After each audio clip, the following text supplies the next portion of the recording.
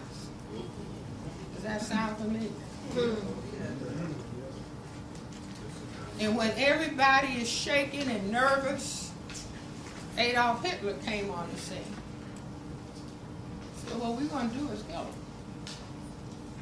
We're going to kill him.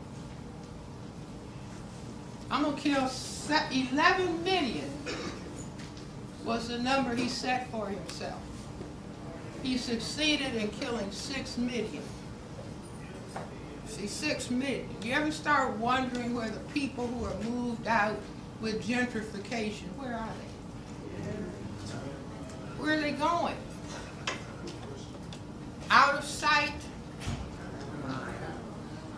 out of mind. And if we are in a state of not caring about ourselves, we won't even raise the question. See, we will not raise the question because what? I don't care about myself. I don't like the way I look. It's okay if I'm dead. So, what? It's not about frightening, it's about, see, and I say this, that the creator of the universe made black people the first people. I'm not talking about a monkey. The first human beings, the first people to know about family life, the first people to know about God, the first people to know about mathematics, philosophy, architecture, engineering. And the Creator said, I made you the parents of everybody on the planet. So I think that the Creator, in a certain sense, is, okay, I'm going to test them. I'm going to have them taken through hell. And let me see whether they will rise up with what I made them to be. We are the parents of everybody, including white people. All we have to do is have a mutation to albinism, and that's white.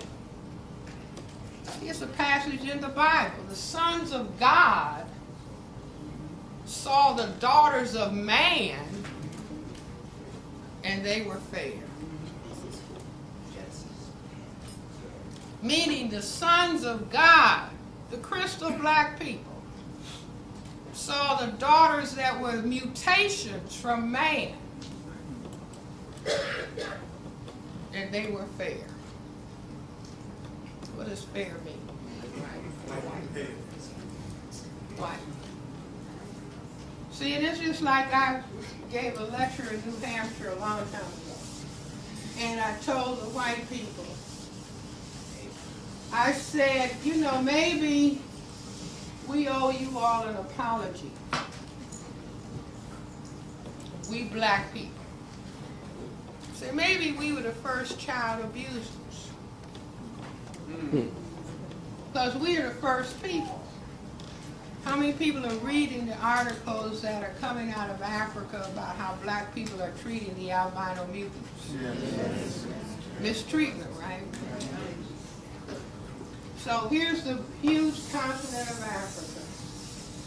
Here's the Mediterranean.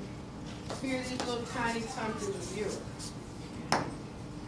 Human life began right in this area. These are crystal black people. But for some reason, some albino mutants were produced. And we chased them out. And I say, that's the book of Genesis. Adam and Eve were in the Garden of Eden. They ate the forbidden fruit and became ashamed of their nakedness. See, doctors even now try to, you know, some abnormality comes about. One of the first things we want to ask the mother, what did you eat? Did you eat the forbidden fruit? So the albino mutants were pushed out. And directly north of Africa is what? Europe. So they were pushed down up here. And thousands of years they collected, formed a big group. And then what did they do? They came back home and got the mothers and fathers who rejected them and took them west to America and said, now you're going to take care of the white baby. Put that little black baby in a box out in the field, and you're going to nurse this white baby, and you're going to take care of us without charge. And then Western culture history said that Western civilization began where? Come on, class, you don't want to repeat the Greece. Rome.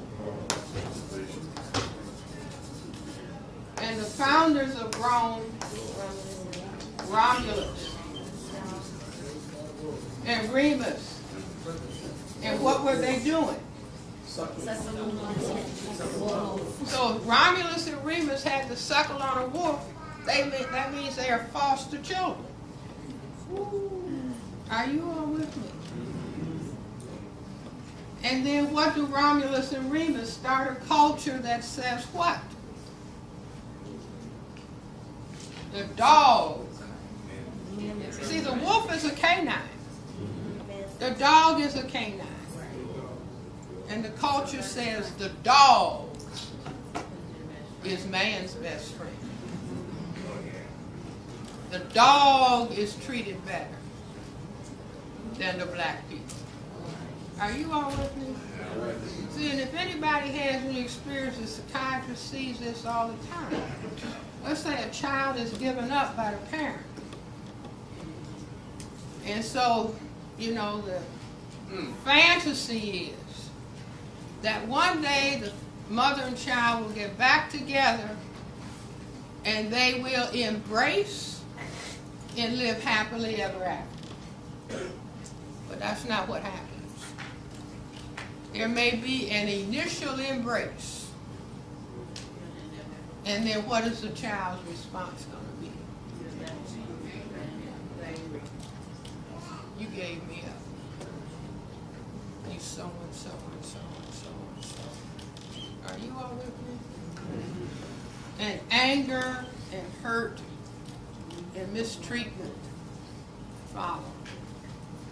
So I say, you know, maybe this is the whole story. And so what do? We apologize to the white people.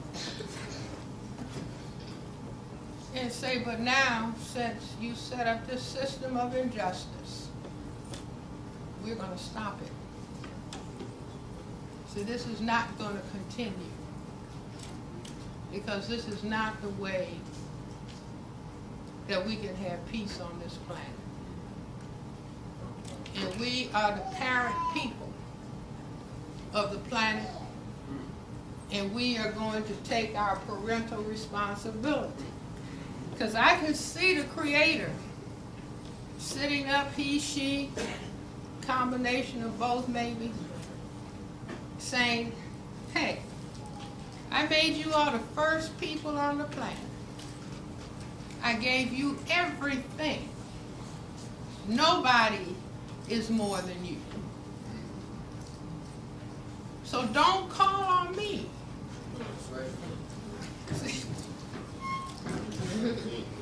I don't want to hear it.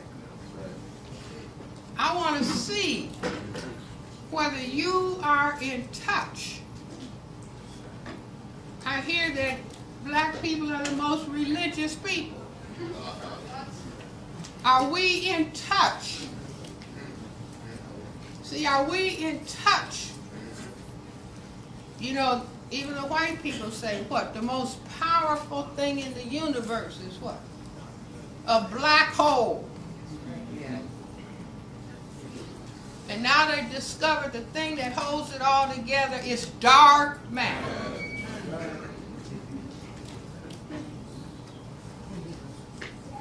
Now I say that if we are hating black, see, we need to review.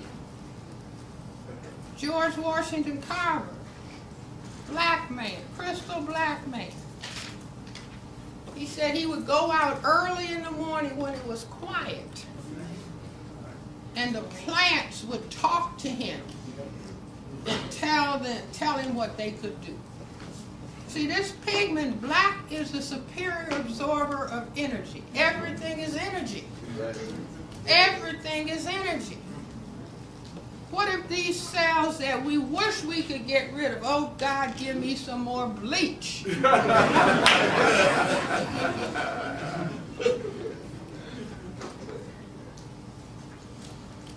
what if the Creator is saying, I gave you they say, scientists say the melanocyte that produces this black pigment is the second most sophisticated cell in the human body, second only to the best, BETZ, cells that are in the cerebral cortex that we think with. And we can't stand it. God, please make me white. Dr. Welsing, please create a pill that if I take on Monday, it'll turn. What is mommy's favorite color of a person? What is daddy's favorite color? A little child will tell us what we think is beautiful. And so you just use that, not to shame yourself, you just use it as a corrective. You say, this is fascinating how I've been programmed under racism, white supremacy. This is absolutely fascinating. So do you all follow what I'm saying? Yes. People who classify themselves as white are not going to deliver us. And the question is whether we care enough about ourselves to deliver us. Well, let me stop and let you all ask some questions.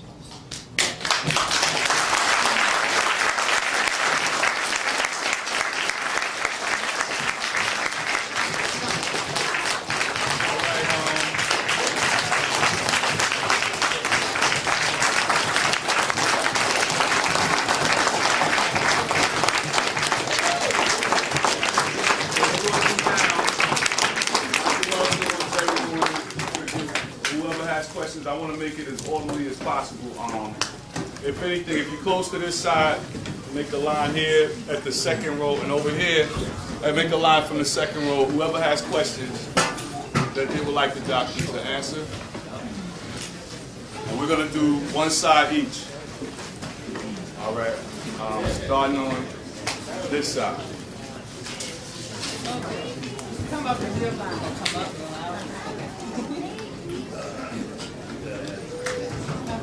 Real loud. All right, everybody, we gotta get some order in here so she can get the.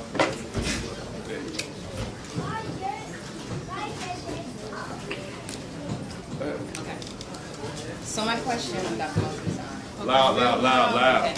So my question for Dr. Welsing is, what do you feel about, do you believe that black women are being used strategically as a tool, like with The Colored Girls, not just the movie, but also the play, The Color Purple, Waiting to Exhale, a lot of black women in literature in particular who are respected by black people, do you believe that we're being used as a tool to criminalize and to demonize and to destroy black men?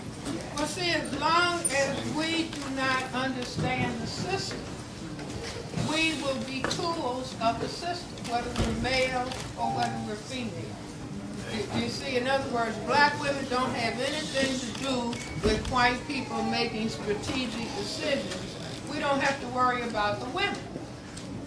Do you see? In other words, if we control the men and destroy the men, the women will also perish in the process. Do you see? So it looks on the surface, and then it's like if we don't understand racism and white supremacy, where the system will say, give that woman a job and pay her more than you pay him. First of all, that's going to create tension in the household. You see, now a lot of times a man will say, it doesn't matter to me if she makes more money. But his manhood in this system is attacked. You see, so dissension will begin to go forward. And he might even subconsciously, she makes more, I don't really feel like a man. How can I feel like a man? I gotta have another woman, 2 women, 3 or 4 children to give me proof that I am a man. So then we end up with total chaos. in terms of what's happening to all of us. You see, so it's white supremacy that is making the decision, and we are victims of it. You see, but they will use that. In other words, whether it's Precious, Tyler Perry, or any of for colored girls, all of these images just go out and look at these people. See, a reporter called me from Scandinavia, and somebody gave her my name. And she said, Dr. Welsing, do black people realize these images in these movies are going all over the world and influencing how people think about black people? And see, Hitler understood, I'm getting ready to kill the Jews. So I'm going to use the magazines, the newspapers, and the movies to make negative images of them, build up that image in the mind of the people, the German people. So when I'm killing them, everybody will be thinking, good riddance of rubbish. Do you see people looking at the images of us? Do you see whether it's music videos, all that trashy behavior? I'm sorry. We have been reduced to trash. And somebody from the outside looking at it, my God, look at those people. They don't deserve jobs. They don't deserve health care. They don't need education. Do you understand? Yes. Thank you.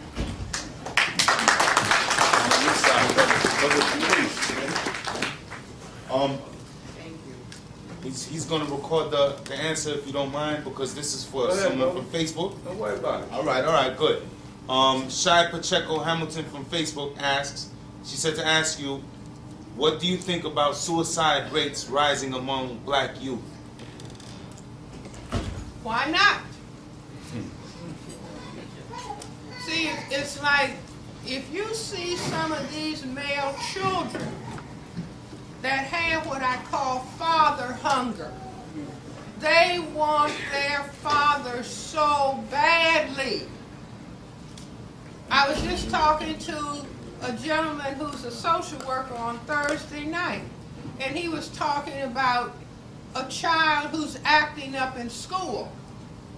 And he said that, you know, of course the parents are not married, and the father promises to come, but he doesn't come. And that hurts the child to his soul. I don't care what the mother is doing. The mother is not a man. You see, now the man is not, in other words, we are victimized as a people, and to the extent, as Neely Fuller said, if you don't understand white supremacy, racism, what it is and exactly how it works, it's attack on black people in general and black men in particular for white genetic survival.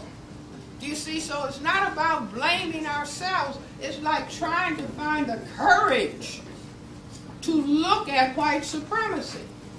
Finding the courage to say to white supremacy, we're afraid of you. We're afraid to focus on you. I mean, that gets a whole lot of mileage. We are afraid. I'm afraid. I gave a lecture in London, and the people have been raising sand about me coming, so I'm standing in front of this audience, and I said, let me say this first of all. I'm afraid of you all. I don't know what you might try to do to me. Oh, no. Oh, don't worry, Dr. You understand what I'm saying? But we should say, no, we're afraid of you. What's the history? Should the Native American people be afraid? Yes. Yes, we're afraid. Lynching, castration, beating, justifiable homicide. Why wouldn't a sane person be afraid? So if we start saying that, they'll start saying, well, what are you going to do? We don't know. We're too afraid right this minute. But we're trying to face reality. Appreciate it. Okay, now say it. Thank you. Okay, yes, Next sir. question. All right, my question is on. Real loud, sweetie. My question is, it's a little bit off the topic, but it's based on post-traumatic Real slave loud. syndrome. Loud. It's based off of post-traumatic slave syndrome and how black women think of men, black males as lazy, they don't want to work, they're not the father they're supposed to be, they're not protective of the black woman, they're not providing for the black woman, they can't sustain a family, they call them out their names, they want to be pimps. It's just because generation not being able to protect and provide because you couldn't, because you had a weapon to your head to watch your mother, your daughter being slaved and raped repeatedly, but you couldn't lash out. That you feel now that you feel more as a man by dominating another black man, but you won't dominate a white man because you couldn't dominate a white man. You couldn't look him in the eyes, but they never gave you therapy to say you're free, but I'm gonna sit you down and tell you why you act the way you act because you wasn't a man before. You was a boy. That was a European word for adolescent, and you never evolved into a man. That's 3/5 of, So the reason why a lot of black men have a problem, they not understanding. My question is, how can you make the black woman understand why the black man acts the way he acts? See, let me just say this again and again and again. The black woman is not the black man's problem. Thank you.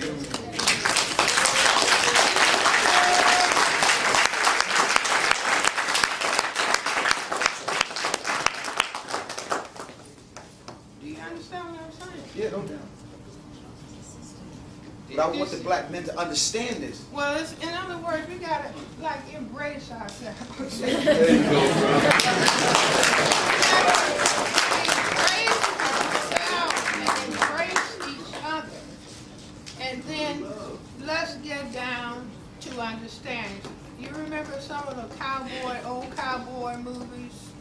And it would be somebody like Gary Cooper or John Wayne, and he's telling the woman, don't go, don't go. I gotta go and fight the Indians. You stay home. I hope I get back. Yeah. But if I don't, I'm taking care of business. Now, I'm not talking about black men going out and finding a white man to kick. No, it's about understanding what is being done by the white collective. See, black men need to, if I could wave another magic wand, say, no, we're going to work. See, we want jobs. We want jobs. See, but you can train people. If you have several generations of mothers going to work and coming home and feeding male children, then that male child will grow up and ask a woman, what kind of job do you have? See, now, this is just tactics and strategy on this side of the board that we haven't been thinking about. We haven't understood, so then we quarrel with each other. And as long as there's fear, it's like the man on the job, his boss kicks him, he comes home and kicks the dog and kicks his wife. Who's his problem? The boss on the job. You see, so this is where we have to get to. You see, the woman is not going to teach the man how to be a man. You see what I'm saying? And this is why I say that if black women would do their part, our part would be, you really are fine. You really are good looking. But 30, 35, 2, 3. See, married. What if black women were saying, not out of hatred. This is not a game bringing children in the world. That's right. Thank you. See, this is not a game. Go out there and tell the white collective, no, we're men, we're going to work. See, we are going to work. But as long as the sex comes first, You see, like what do they say? Why pay for the cow when you can get the milk? And so we don't have to feel bad. These are patterns that we have fallen into, not understanding what the structure, process, goal of the system is. But it's like I can't say often enough, black men stop focusing on the woman. See, you're my, if it weren't for you, I wouldn't have a problem. Do you see, it would be better if the black man said, look, I can understand. I can understand your frustration. Because I'm not in a position to protect you, defend you. I can't protect myself. I can't take care of any children. Now, if we were all saying that, would that this was not a war? See, nobody in Afghanistan is jumping out of a foxhole behind a rock and talking about, I got to get some. Right. Right. See what I'm saying? I mean, we've got to tighten up. We got to get into discipline if we are serious about ourselves. See, one of the secretaries of agriculture's name was Butts. Years ago, said all black people want. Now, he said this in public. It's tight pussy, loose shoes, and a warm place to piss. Now, he said it in public. Why? Because they had bred us to be that. Do you see? Not to stand on our feet, because in other words, I'm not going to let you be a man if I can help it. So black people have to say, no, we're going to be men. Now we're not going to be wearing dresses and high heel shoes and earrings. Okay. Thank you, brother. All right.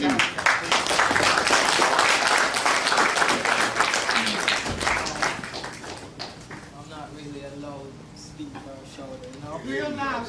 But I have a two-part question. One at a time. Right. And in your lecture you mentioned that Real loud. in the lecture you mentioned that we don't have a clue.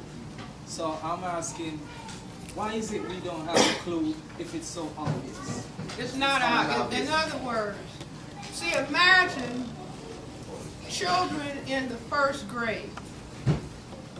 Black children, white children in school, and the teacher says, boys and girls, good morning, everyone. We are in a system of racism, white supremacy. And this is how the system works.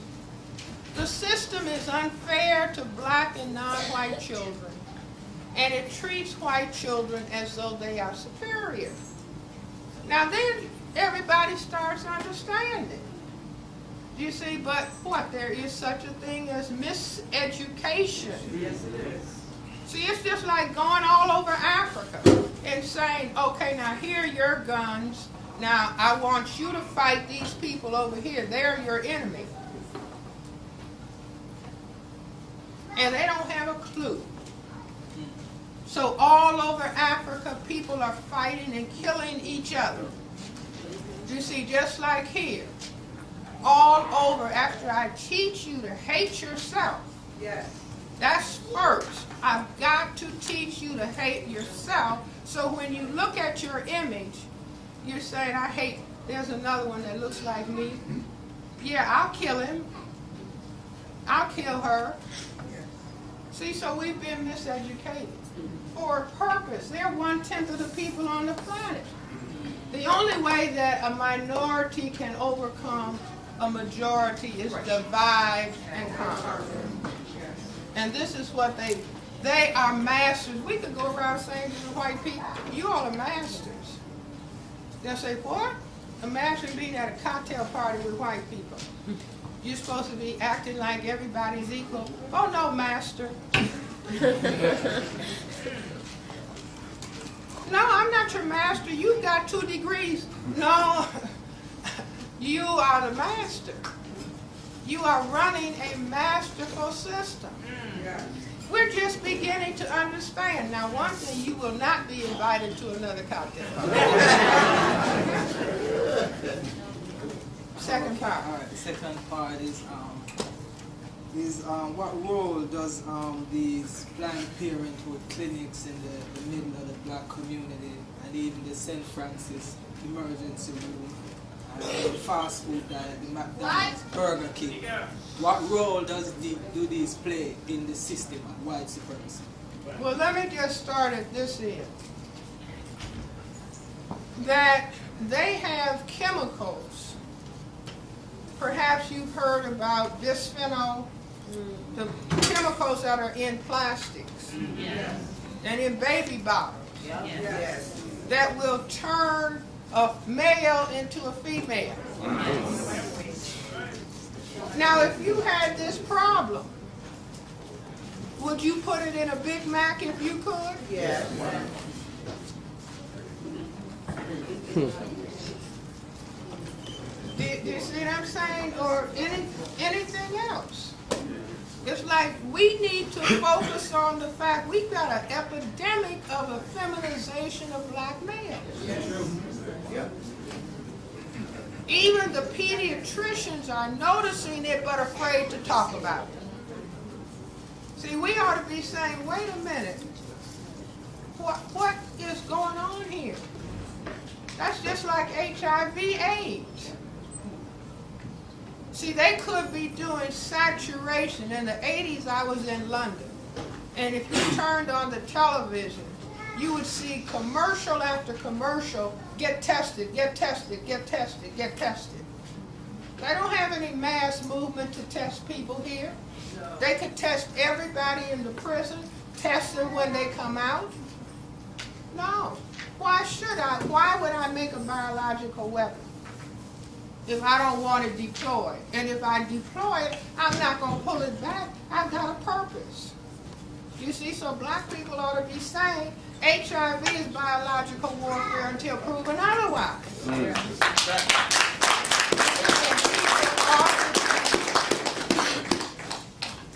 If you're going to have sex, decide you're going to have self-respecting, safe sex. Do you see, or have you been tested? Yes.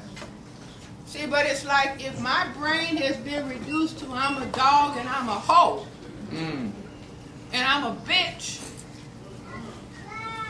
why should I be tested? It doesn't feel the same. Or why should I use a condom? Meaning I don't care if I die. Right. I don't deserve to live. Yes. See, like they were saying in Nazi Germany about the Semites of the Jewish religion, life unworthy of life. Life unworthy of life. We have been conditioned to feel that about ourselves and to step into I don't care, which is programming in the system. So I hope that answers.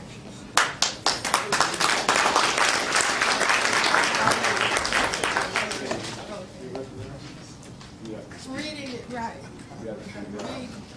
Reading is more, repeat after me. Reading is more important than watching TV. Let's say it again. Reading is more important than watching TV. Go ahead. Okay, I love it. Okay. All right, here you go. Go ahead, brother. My question. You gotta speak loud too. All right. I'm a guerrilla poet, and All right. I get on trains every day to do my poetry. My question is this: how can we wake people up with your messages when most of our people throw up 20-foot walls, close their ears and their minds? You know, I see this every single day when I get on the trains and everything. When I get in the train of cars and everything, and like there's always like a certain amount of percentage that always gets me. And I'm like they'll acknowledge and everything like that, But how do we make people want to ingest the truth? Any suggestions? Do you have any advice? Yes. See, how do we relate to one another? And like the church said, whosoever will, let him come. Not whoever I can bang over the head. Right. You see, so somebody says, look, I don't want to hear anything about about racism. That crazy Dr. Welsing. I don't want to hear it. You see that? Say that's okay. That's okay. You see, and if you don't get anybody to listen, you write your poetry. Right. You see, at what is, you know, people say to me, Dr. Welsing, I heard you 20 years ago. And I knew you were crazy. It's 20 years later, and then they'll say, now I understand. Do you see what I'm saying? So no, we have to embrace ourselves, and we have to embrace one another. And let me just say the stops. Nearly Fuller, these are stops. Yeah. Stop name-calling one another. Yeah. Thank you. Stop gossiping about one another. Yes. Stop squabbling with one another. Yes. Stop cursing one another. Stop snitching on one another. Yes. Stop being discourteous and disrespectful to one another. Stop robbing one another. Stop stealing from one another. Stop fighting one another. And stop killing one another. Now, I've added some to it. Stop using and selling drugs to one another. See, because the thing that they're bringing out now is medical marijuana. Now, that's going to say to every young black person, oh, this is medicine. But we won't have a clue as to what's in it. And they had a 2-hour-long program on TV. They got a black couple who are one of the chief manufacturers. See, that's to suck us in. So please be careful. So stop using and selling drugs to one another. Stop making black children think that as children, they can be adequate mothers and fathers. All right. Stop pretending that racism, white supremacy does not exist. Stop throwing down trash where black people live, work, and play. If you're willing to live around trash, you're thinking of yourself as trash. Every black person needs to get a PhD in broom study. Stop allowing racism, white supremacy dividing black, brown, red, and yellow people. Okay. Thank you.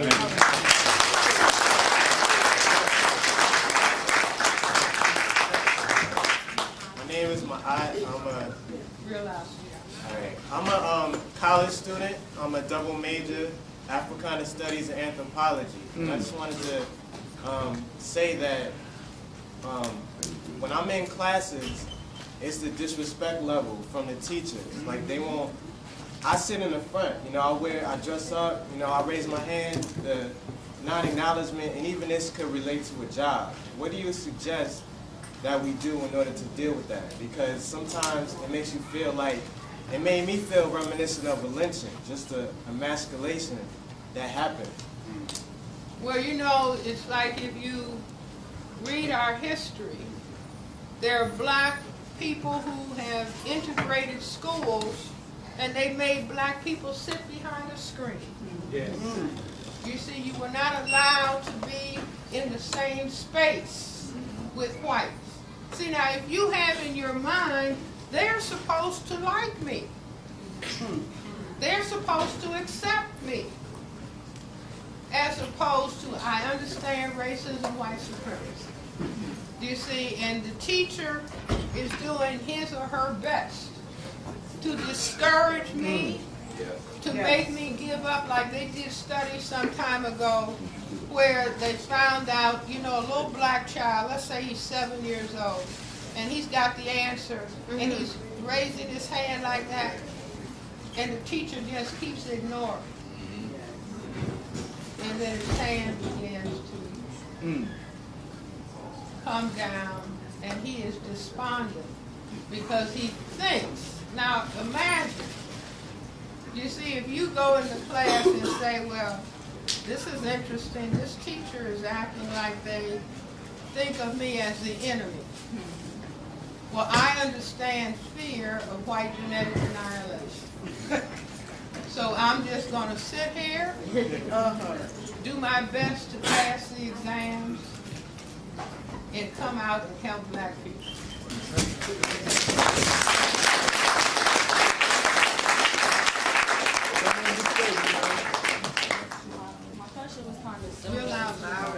My question was kind of similar to the young brother's question. I want to know, the more I become myself, African, the more I become conscious of white supremacy. It's like I feel like the world is against me now because I'm trying to awaken my people around me. What did you do when you was going through it? Because I've seen you around my age, and now I feel like I'm in your shoes at that time, but now we're in 2010, where the consciousness of black youth is not the same. So it's like it looks like I'm the crazy one for thinking a certain way and trying to change the youth.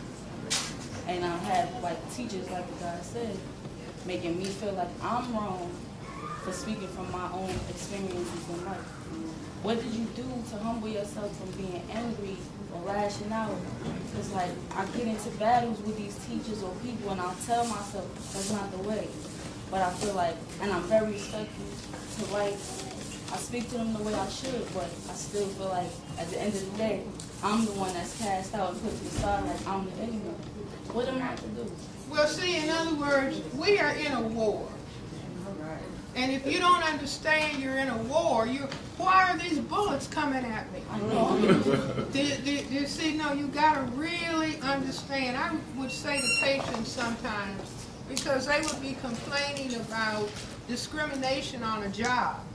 And I say, you got to have in your mind that the clothes that you're wearing might as well be battle fatigue. You see, you're going into the war zone. And you are being, you know, if you're not being promoted, if you don't have the right salary, and all that stuff that goes on, like the young man was talking about. This is what happens in the system of racism, white supremacy. It's not a system of justice. Do you see? So you may have to pick your battles, but the most important thing, you have to decide, I value myself. That's right. Do you see? And I say self-respect is sort of like the armor of God. Yes, it is. Do you see that you have to value yourself? And that's why when they were running all that negative imagery at us, it's weakening our armor of self-respect. Do you see? So you have to just understand the process of the war and decide that you are going to be self-respecting and patient. I gave a lecture at a hospital one time, and I'm talking about racism, white supremacy. So a white doctor got up and he said, you're paranoid. And I just smiled, and so then a black person got up and said, he said, you're paranoid and you just smile. I said, no, he gave me a compliment. He said, I understand racism, white supremacy. Do you see what I'm saying? The system doesn't acknowledge itself. Right. It's not going to validate. Do you see? If they acknowledge that their whole system was fear of white genetic annihilation, that thing will be washed up tomorrow. Yes. Do you see? So they're not going to acknowledge. And see, the more they ignore you and the more you practice being calm and self-assured, like during the Vietnam War, I used to look at the woman on TV who was the North Vietnamese negotiator, Madam Ben. And she was so calm. And I used to wonder, you know, her people are being really physical war against. And she's just calm, and I used to say, I want to be just like Madam Ben. You see, where you know what the war is, and you can stand up and talk about it without yelling and screaming. Now, is it difficult? Do you see, but it's like everybody has to find out, what is my purpose? What am I supposed to be doing on this planet?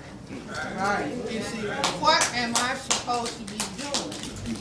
as the mothers and fathers of everybody on this planet. All right.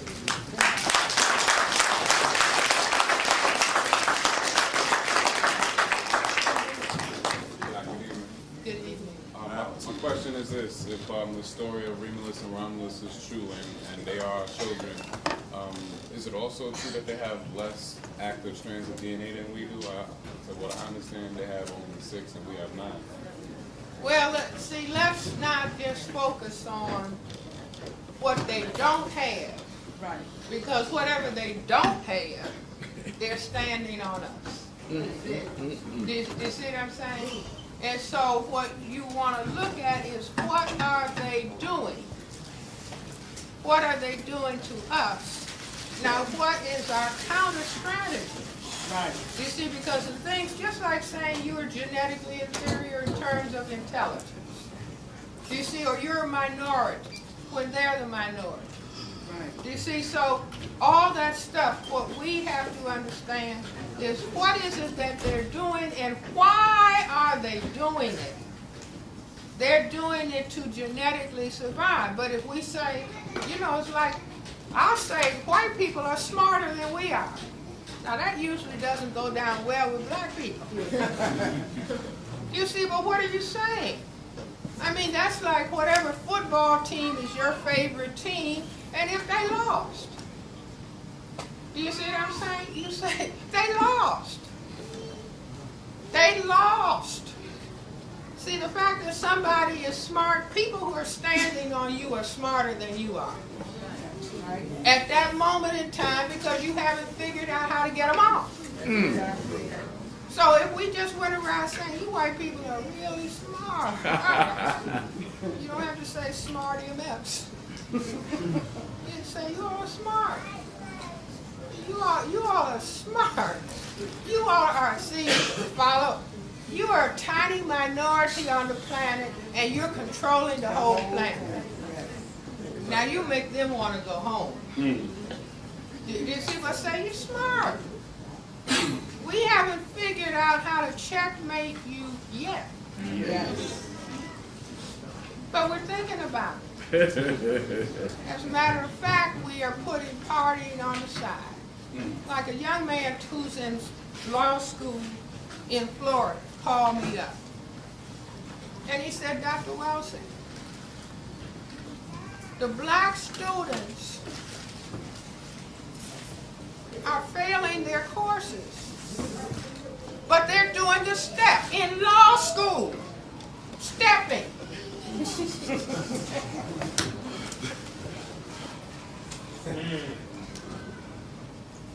See, it's like we have been led into foolishness city. Yes. See, flunking school, these are graduate people. I'm telling you. And he said the Asian students are looking at him. What in the world are they doing? Why aren't they in the library? Yes.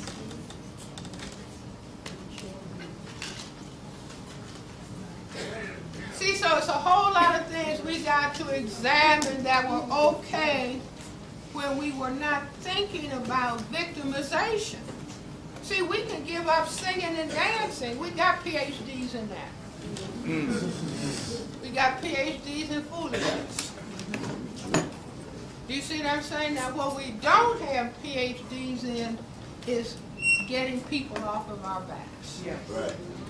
Do you see, we don't have PhDs in behavior that reflects that we respect ourselves. And that's what we got to go after. Okay? All right.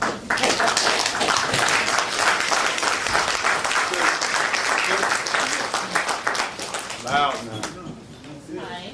I don't think I have a question. Okay. I think I just have to compliment you. A sister of mine told me that you were in town, and your ear should be ringing, because I mention your name all the time. I have followed you since the days of First World. Okay. And from then until now, everything that you have said has come to pass. it's unfortunate, but it has. I heard a tape of yours a while back, and I remember you stating that what is going on with us could have started even biblically. And I am in theology school right now, and it has, and even before that. Right now, I live in Brooklyn. I'll just say this to everybody, and I live in Flatbush. And it seems as though, to me, it's like a genie has just come out of a bottle, and all the negativity that we have learned for whatever thousands of years is just, just coming forth. And I guess my question to you, in one way, is why. That's the first question. The second thing is that, like you said before, we get into the intellect. I mean, it's nice to be educated, but we keep looking and comparing about we're smarter and they're smarter, and at this point, it's neither here nor there, to me. To me, it's like you said, it's a question of self-respect and finding out why we're on this planet and doing the Creator's work. Something else I was going to say to you, and I can't remember, but I'm so thankful that you're here. I'm so thankful that you have continued to say the same thing. I told my friend one of the things that I have found with you all the time, that you have been always able to get your message across without using curse words.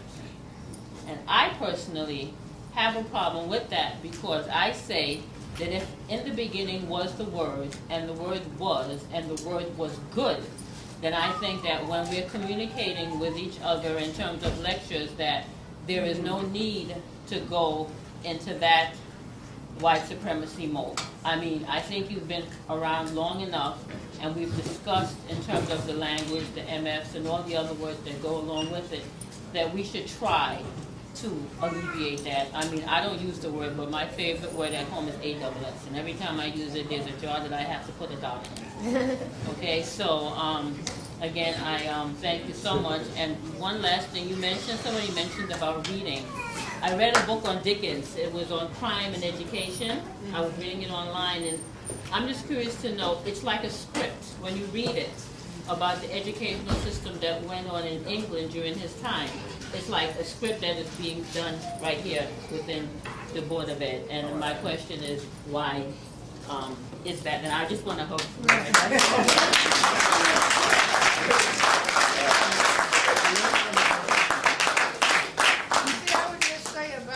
Possibly about the education system in Dickens' time. Do you see where they had classes, and they were, economic classes of people, and interested in holding certain people locked in their lower class, so they don't get an education. Do you see, why should you educate people that you want to hold down or hold into oppression? You see, the people have to, like black people did in formal enslavement, where you could be killed if you tried to learn how to read. You see, but people learned how to read on a dirt floor, or they snuck and tried to find ways to learn how to read. You see, but now we have, the programming has become more, what shall we say, intensified and sophisticated. So we have young people saying, if you're trying to learn, you're acting white. Do you see, which means that black people, we are stupid. And we are supposed to be stupid, and the white people are supposed to be white. I mean, supposed to be white, supposed to be smart. Do you see, so again, it's understanding, if you understand the system, that's like if a doctor understands the disease, then the symptoms are placed within the framework of understanding the disease. A doctor who's just running after the symptoms is doing poor medicine. But thank you very much for your comments.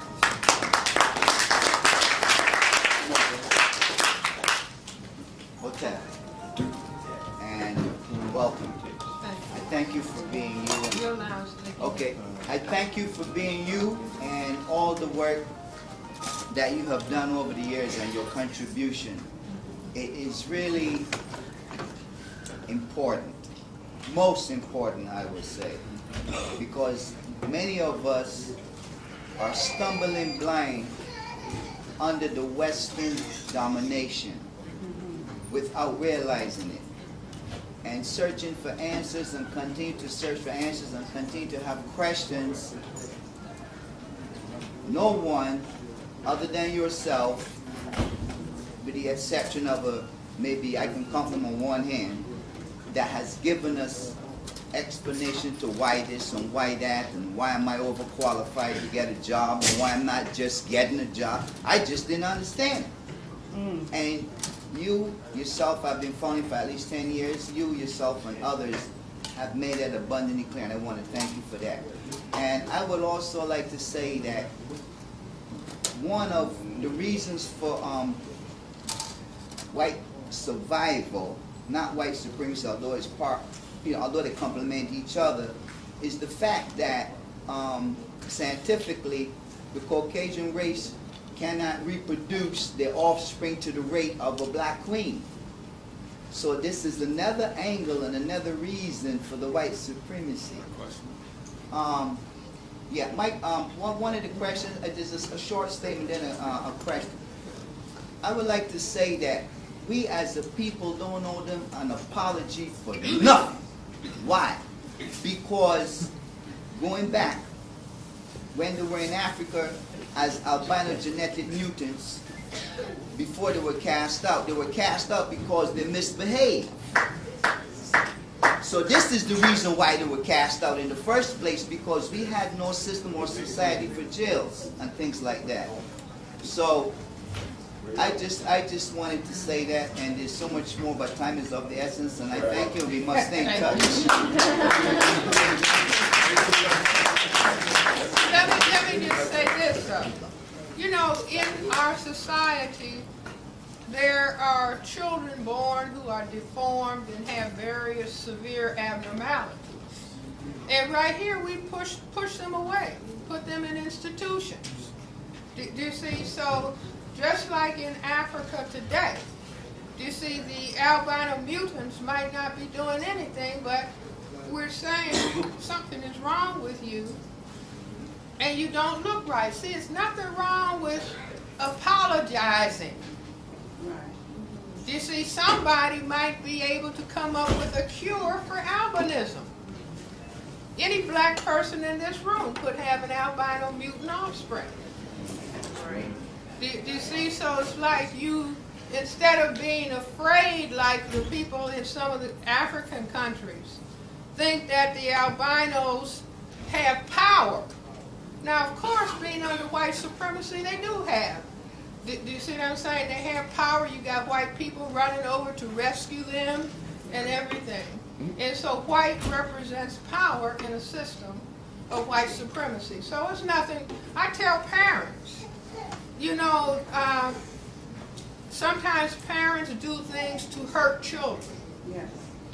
And adult might come to the psychiatrist's office, and I say, you know, they're talking about the abuse and the kinds of things that the parent said. And I said, will your parent come in? Will your parent come in? Not so the doctor can throw a vase at them, but to say, this hurt your child. Could you apologize as the parent? Do you see, can you say, I am your parent. I brought you in the world. You didn't have a say about it. And so if I have hurt you in any way, I'm going to apologize to you. Or I'm going to sit silently and listen to you. Tell me how I've hurt you. Because I'm your parent. I brought you in this world. And my shoulders are broad enough to hear your criticism. Do you see? And that helps the person begin to heal, because it's wounding.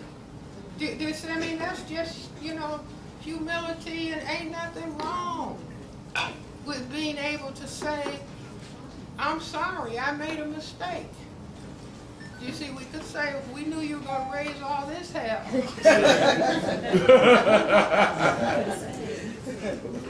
Do you see? But that, the first time I did it, I thought that the white people were just going to go into, because I say, obviously, you think we are your kin, which is why you have Aunt Jemima feeding you, Uncle Ben feeding you. Do you see? You got Oprah. Tell Mammy what's the problem. Do you see? She's the wealthiest lady in the entertainment world. Yes, she is. She telling, come and tell Mammy what's the problem. Okay, who's next? Sister Yes, Doctor, thank you for being here. You had 9 areas parts. of activity. Yes, and I heard recently that you added a 10th health. No, it isn't.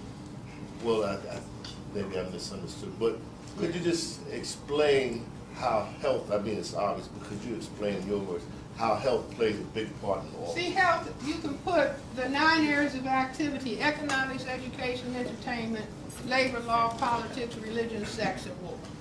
And so when stuff is going wrong in any of those areas of activity, that impacts the well-being of the person.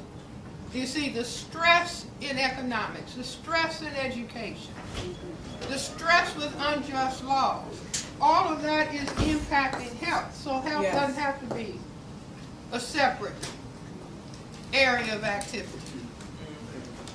Okay? That's my opinion. Yes. First and foremost, I would like to, I'm very nervous. Oh, that's cool. I am so honored to be in your presence because this is my first time hearing about you. I just recently learned about your works. And I listened to your videotapes and everything, and I'm beginning to understand the situation. But I also want to let the audience know that I brought my son here, who is 21 years old. And I told him, if you can watch all of that foolishness on the television, that you have to make time to come and see Dr. Francis. And could you please stand up?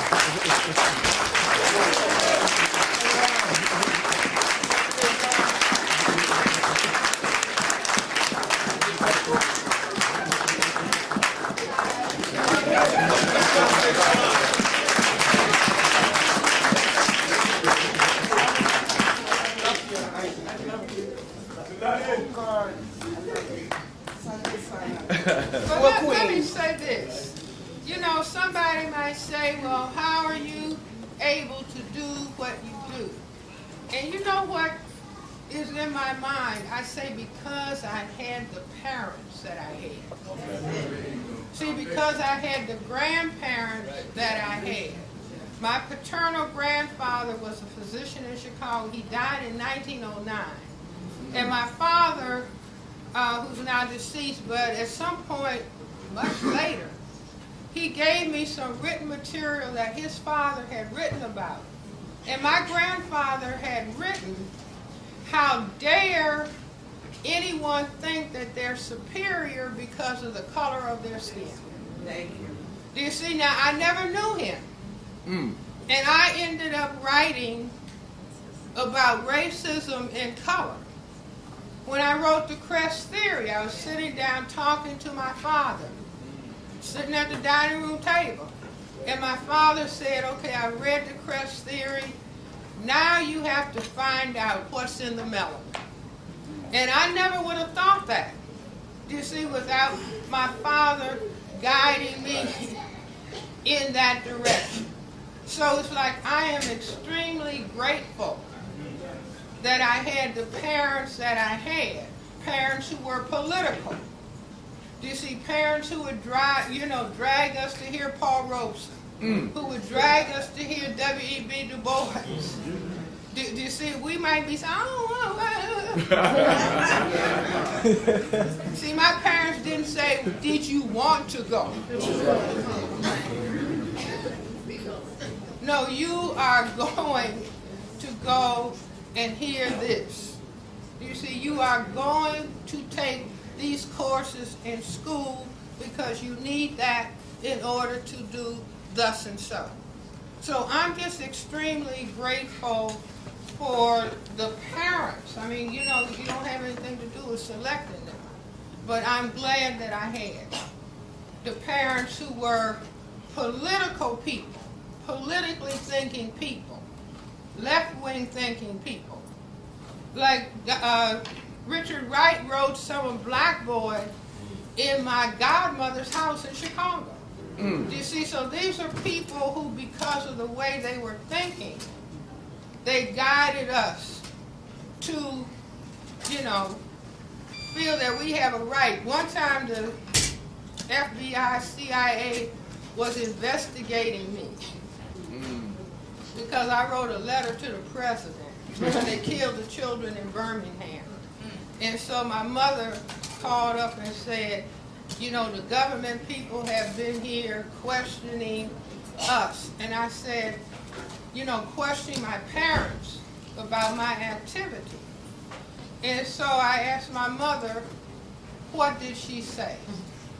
And my mother said, she said, I told them that we raised you to protest. That's right. So what more can you ask?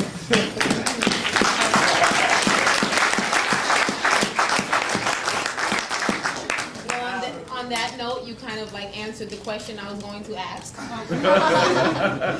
Because myself, as a parent of a 6-year-old daughter, I didn't have that from my parents with the politics. I only have parents of Haitian descent, so it's within their blood, which transferred to me to open myself to the information to pass on to my daughter. My mother, she's more religious, so I would always be there because she never asked me, did I want to go to church? I just had to go to church. And I would sit there and it would always be so confusing to me. So as I got older and I started reading and meeting different people who were giving me the information and reading your book, my child now was in a school that was run by our people. But they still held on to the traditions of the white supremacy and things that I tell her that are not productive for her and her melanin dominance and her role in this phase of everything. So my question was, she is now in a different school where it's still a situation where she's still trying to find herself. I feel like everything that I'm giving to her, she's looking at it as, you're always talking about that stuff, but this is what everyone else is doing. But I tell her all the time, you are in this world, but you don't have to be of it. You know, but you have to kind of like find your way. I know you're 6 years old, but I'm going to keep giving this information to you because one day it will make sense. It will make sense because I know right now if your peers, our current environment is going to feed for the children to still look in a different direction. They're going to want, yes, that straight hair. Because she tells me all the time, I want my hair like this, and I want it to do this and drop like this. No, it's not going to happen like that, honey.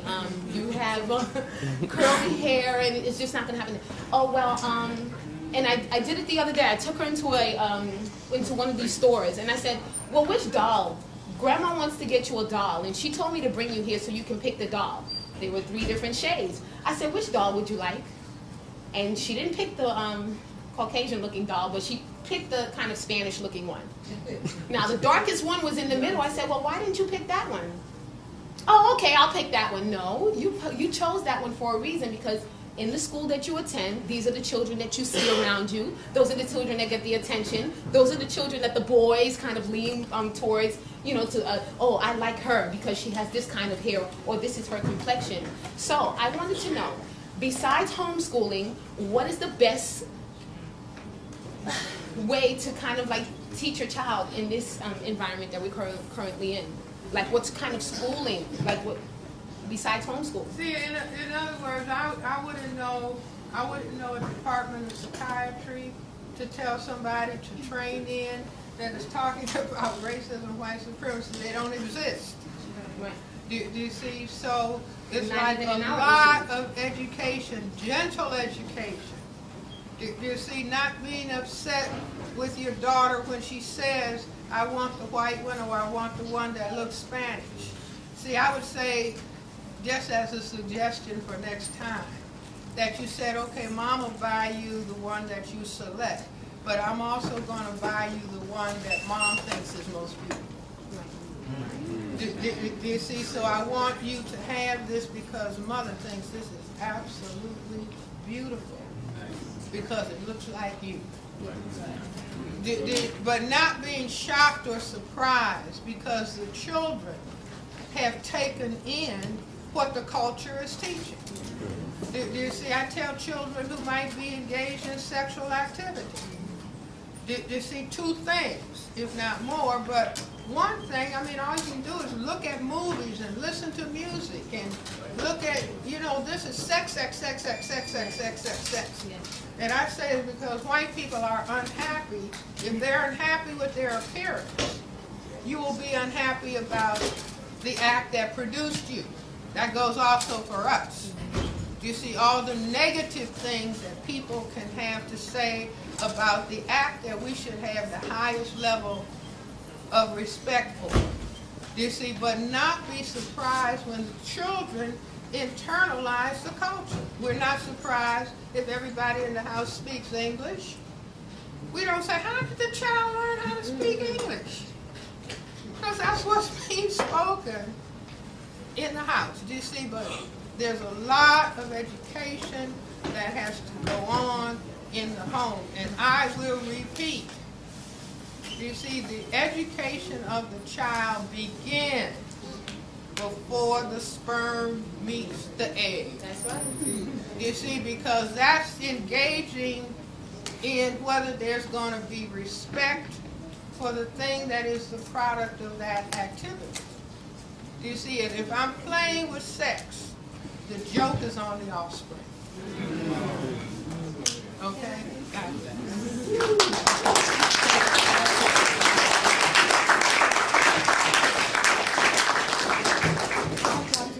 My name is Reverend Andrea. Okay, real loud now, real loud. Okay, I tend to be told to shut up, so this is great. My name is Reverend Andrea Payne, and I was introduced to the ISIS papers in 2006. And this is what my first thing was, oh my God, now I understand why white people hate us so much.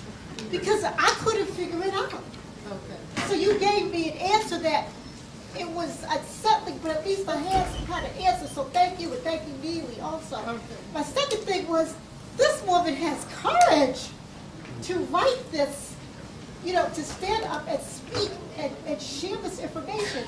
So I have a couple comments. One, also I want to thank you for having your courage, and I want to thank these brothers for holding this space and creating this space. One thing that you said, and I wanted you to comment on, you said white people they're smart. And I've always said they're brilliant.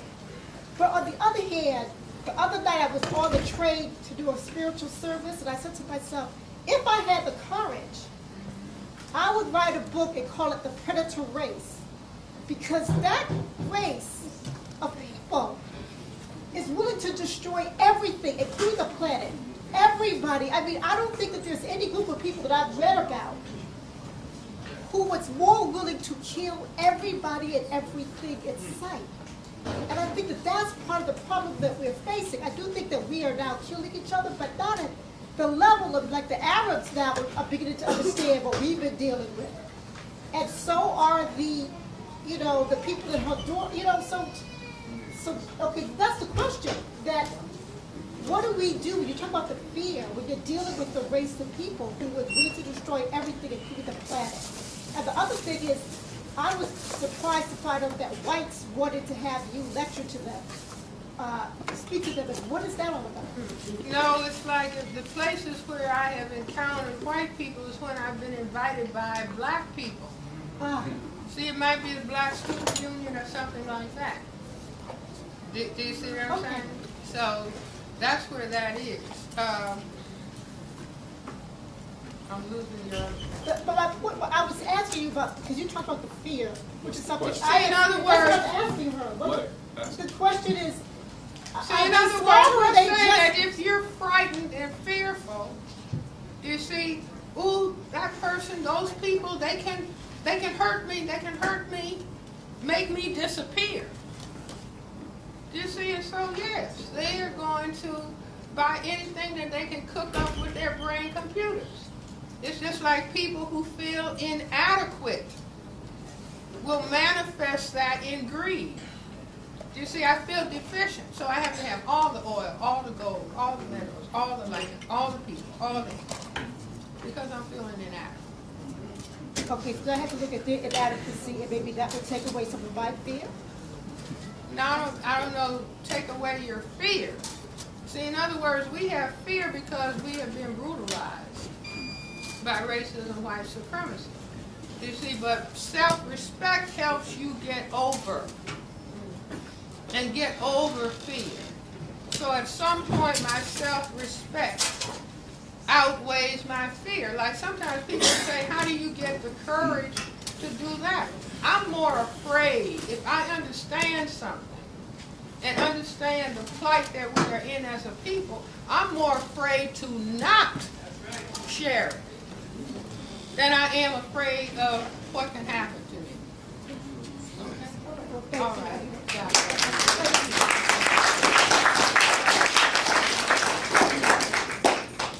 Yes, I wanted to first start off with the compliment, of self-respect that I learned from you, and then it's going to kind of segue into my question. I first read the ISIS papers, Keys to the Codes, back in 1996. And I think prior to reading that book, I was functionally illiterate. I had never picked up a book or read anything. I managed to graduate high school, but in hindsight, I'm not sure how. But when I read your book, not only did it give me self-respect, but it really encouraged me to want to grow as a person, to want to learn in order to be able to effectively make changes. Since that time, I'm at NYU now working on my second master's degree at NYU. My question is, at NYU, at the lower part of Manhattan, I mean, there's a real disconnect between African Americans. I mean, you can barely get a higher vibe from blacks on the campus. Where do you think we are in terms of self-hate, and what can we do as individuals to kind of offset that self-hate that we have amongst each other? You know, when I was in college at Antioch and Yellow Springs, Ohio, and I graduated in '57, and integration like I was the only black girl in my class, so integration at that point was one black girl, one black guy. So there might have been 6 or 8 black students on the campus. And nobody would speak, do you see, because everybody was afraid if I'm friendly with another black person, the white people don't like them, because they can deal with one at a time. do you see? But we have, I mean, you know, no, we've been damaged. Every time you turn on the TV, every time you go to the movies, every time you go to a play, every time you listen to music, most of it is damaging to us. It's not telling us we need to embrace one another. We need to love ourselves and embrace one another. So if you understand, I'm not taking personally the fact that they won't speak. I'll just keep trying, but I won't make a nuisance of myself. But I'm open. Do you see, I'm not, I understand why I might have the weaknesses that I have, and I understand the weaknesses that they have, and keep pursuing those degrees.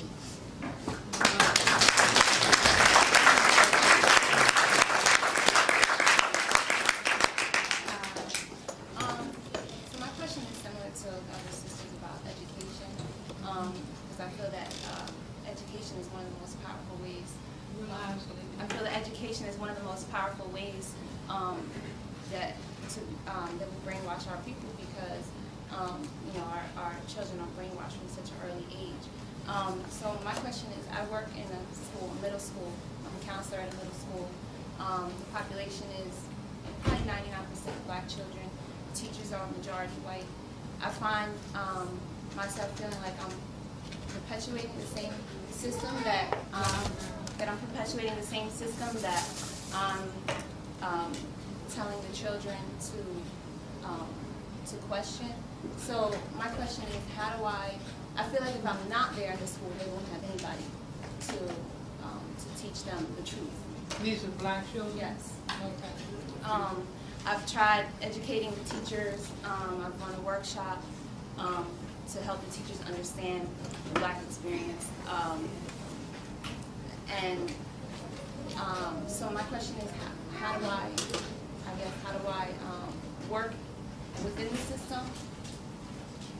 Well, in other words, the system is not necessarily going to be open to you teaching black children to have respect for themselves. You see, but if you have any leeway, like it just came to my mind as you were talking, Langston Hughes, I believe it was Langston Hughes' poem, Little Brown Baby, if not Paul on Dunbar, Little Brown Baby with Sparkling Eyes. Come to your daddy and sit on his knee.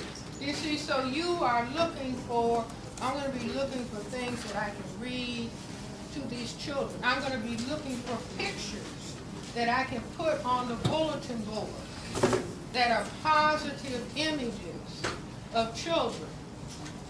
I used to be clinical director of a school in a mental health clinic called Paul Robeson Center for Growth and Development. Now, why Paul Robeson? Because he excelled in sports. He was intellect. He was an actor.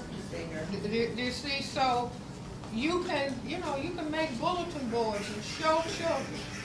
And I believe in asking children, everybody, every child in school, the teacher ought to say, sweetheart, what do you want to do when you're all grown up? You see, what do you want to become? And emphasizing you can be anything that you want to be if you're willing to work hard. Now that's, you're maybe not going to be able to tell them about racism, white supremacy, but you can say you're beautiful. You're black and you're beautiful. You see, I love the way you look. You see, as opposed to yanking on somebody. I mean, you can get on the bus or maybe the train and see what racism, white supremacy has done. Get over here, little nigger. You see, yanking and screaming at and pulling on children and calling them out of their names. As opposed to, sweetheart, let me embrace you. Let me help you learn. Do you understand what I'm saying? Or learn how to speak to them in a calm, caring voice so the child really begins to sense this person cares about me. Okay? All right.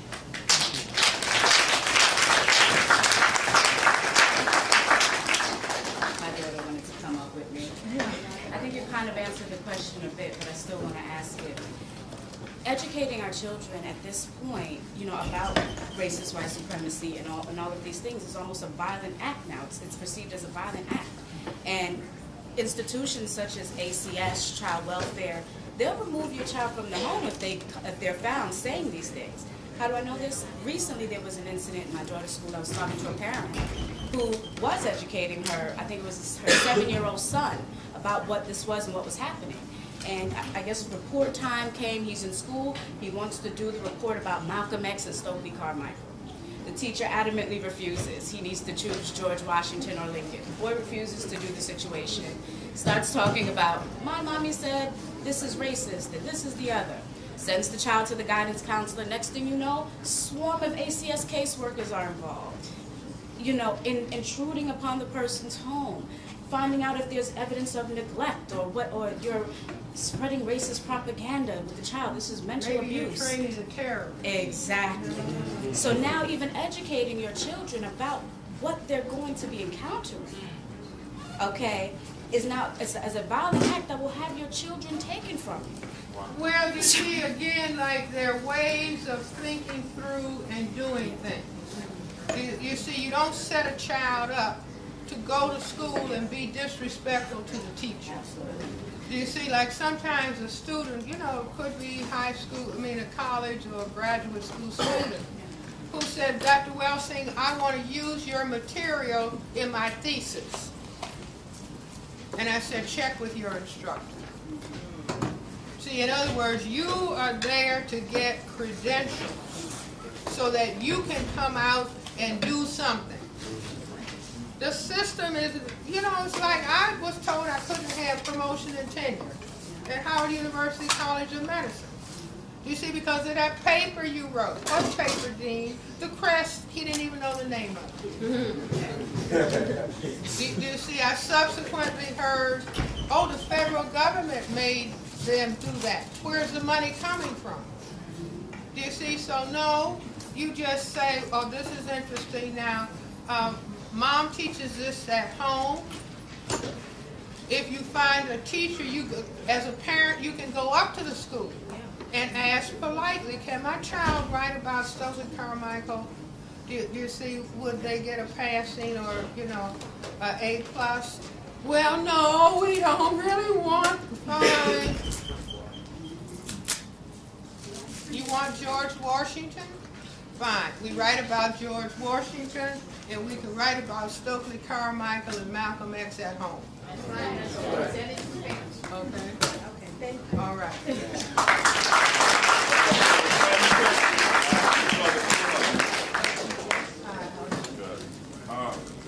Being that there's a war going on the race war and stuff like that, a large population. You're loud. A large population we all know is in jail. A large population of men that we need, you know what I'm saying, to fight this war. So I think we should be like going more into getting that info in there, because the brothers in there, right, when they're in there at this point, you know, they're not, you know, they're more conscious. So I think we should be pushing hard to get to the brothers now, so when they come home, it'll be like, you know, it'll be hope for the kids before you know, everything goes down the drain. So I was wondering, like, is the you know, the activists and people like yourself and people like me, we're doing everything I think we could to get to the black men in jail. Well, first of all, I'll share with you something that Neely Fuller says. Do everything that you can possibly do to stay out of greater confinement. You see, in other words, that's not set up to be anything that is positive. So that if somebody fails to master that lesson. See, in other words, it's like sometimes people think, oh, I'm going against the system using and selling drugs. You're not going against the system. The system puts that there for you. You're not going against the system having a gun. The system puts that there. They got a step-by-step. Take his father out of the home. Cause him to be depressed. Cause him to use crack, cocaine, heroin to deal with the depression. He doesn't know he's depressed and street treating depression. Okay, then he will break the law, and then I will have him in the concentration camp prison. They got it all set up. So nobody, you're not outsmarting him. You're outsmarting him when you say, I got to do everything to stay out of that. I got to do everything I can to get maximum education. Do you see? But if I happen to get in there, give me some books. A lot of places they won't let you have books. Do you see? But what you can do is have some codified. Well, this is an opportunity for me to practice. No cursing, no name calling. You see, those are exercises in black mental health and black self-respect, instead of the exact opposite. See, even if people just said, instead of all that, you know, they see those TV programs, Lock Up. You see, and all the yelling and screaming that goes on. People just practice, you know, we're going to be real quiet in here. We're going to be real quiet. It's not going to be any yelling and screaming. There's not going to be any name calling. There's not going to be any discourtesy and disrespect. People can get in small groups and say, you know, we got to practice mental health in spite of the fact that they want to harm our mental health. But if we engage in certain behavior practices, we will be improving our mental health in spite of what they're hoping is going to happen. You see, we have to do everything we possibly can to maintain gender identity. You see, we have to struggle to not have our gender transformed. See, which is the struggle for manhood. You see, it's all a part of strategically countering. You see, and if Michael Jordan can fly, don't tell me we can't do what we make up our minds to do. Okay. All right. All right, everybody.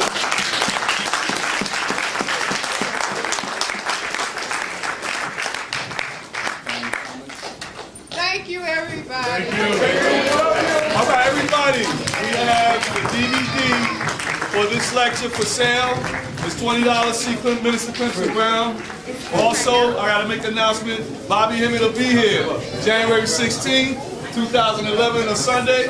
Also, Brother Brown, my man from True South Books at 492 Nostrand Avenue between Halsey and Hancock. Go check the brother out. He's a beautiful brother. I know for years, man. January 16th. Right here. Oh, come out, go out and support the vendors.